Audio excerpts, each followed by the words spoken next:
Ready to go outside?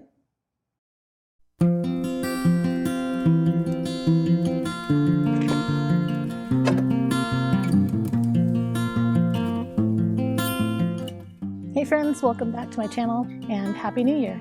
It's been a few weeks since my last video. We had a really nice 2 weeks with family. Today I'm going to start some seeds for spring. And yes, it is the first week of January. However, here in Tucson, we have such a short spring season that we have to start our seeds around the last week of December or the first week of January. So I'm a tiny bit behind, but I'm not too worried about it. First, I want to share how I organize my seeds. I just use this old wooden box I inherited from my dad. I divided it up into sections: winter, spring, summer, fall. Super simple, but it really works for me.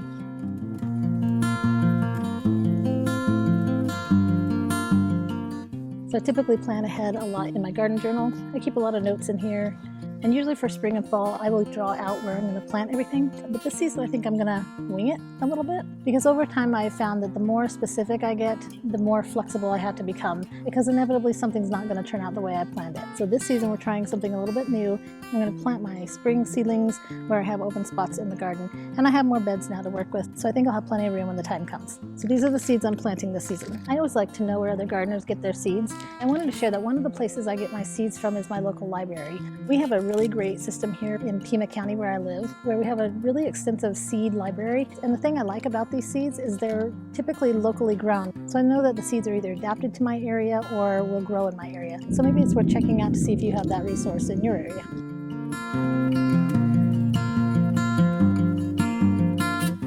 Okay, now on to what I'm going to be planting this season. I'm going to be planting cumin, 2 types of cucumber, and I'm going to try 5 varieties of pumpkin this year.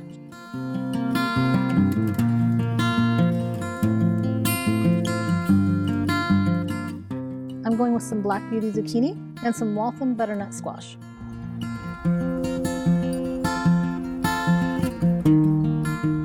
I'm also going to try some corn this year. My very first spring I tried corn and it grew, but it didn't pollinate very well. So I've learned a few things since then and I'm going to try it again. This is called Painted Mountain. I got it from my seed library, so hopefully it's something that will grow in my area. I'm going to be doing more rattlesnake and purple pole beans,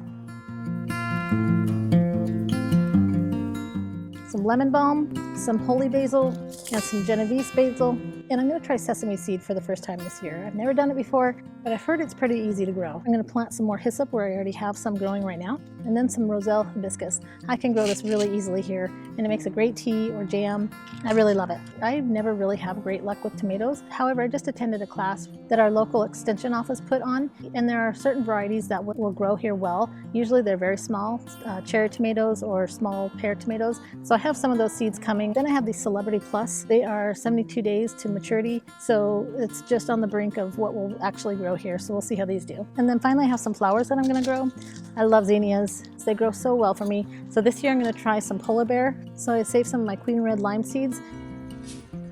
And then a desert variety, which I'm not really sure what color these are. I'm also going to do some Oklahoma salmon, which are a beautiful peach color. And then cosmos. I have some bright lights and then a double quick blend. And then I have some sunflower and penstemon that I'm going to just scatter around where I have open spaces. So that's the lineup. So last season I bought these smaller seed trays. I really like the way they work. They just come in 3 sections with this top dome where you can control the humidity. Then they have the 12 seed cells and then the tray in the bottom. And I really prefer these over the longer, bigger cell trays because inevitably I will have one seed variety that will pop up really quickly and hit the top of the dome before the seeds next to them even hit the surface. So I like how I can kind of group these a little bit smaller, put them next to each other on my growing shelf in my laundry room.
thanks for hanging out with me today while I started my spring seeds. It's a huge thing to mark off my to-do list, and I feel really good having them started. So we'll check in on them in the next couple of weeks and see how they're growing. Until then, see you next time.